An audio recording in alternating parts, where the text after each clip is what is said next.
О тіршілік, не берсең де арнап бер. Алтын балық ілетұғын қармақ бер. Бақыт бер де бармақтай сол бақытты басып тұрар батпандай бір салмақ бер. Үйдің көркі жиналған жиһаз емес, үйдің көркі адамның қас-қабағы. Сенің шырқап өскеніңнен не пайда? Халқың содан бір жақсылық көрмесе. Түрлі адамдар түрліше күн көреді, біреулер су, біреулер у береді. Сен өмірге келіп те үлгермейсің, біреу сені жамандап үлгереді.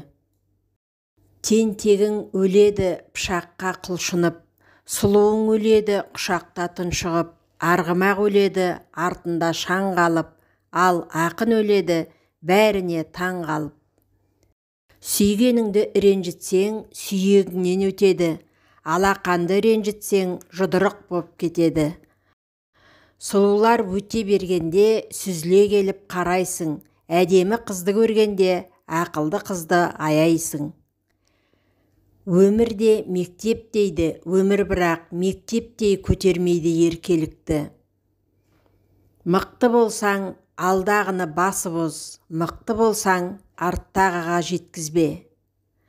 Мықты болсаң, досыңның кемістігін, дұшпаныңның жетістігін көре біл. Қонақсыз, той думансыз өткен өмірге саналмайды қазақ үшін. Қонақ бізге тағдырдың ұл бергені секілді, кім болса да қазақтың бір көргені секілді. Қарап тұрсаң, нардың жүгін көтеру, жырдың жүгін көтеруден оңайлау. Қанаттанып кетсе де балапандар, ашады аузын көргенде ата-анасын.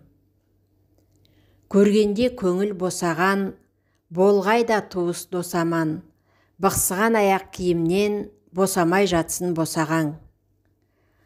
Аларыңды алып қал бүгініңнен, күн бар ғой деп ертеңнен қапы қалма.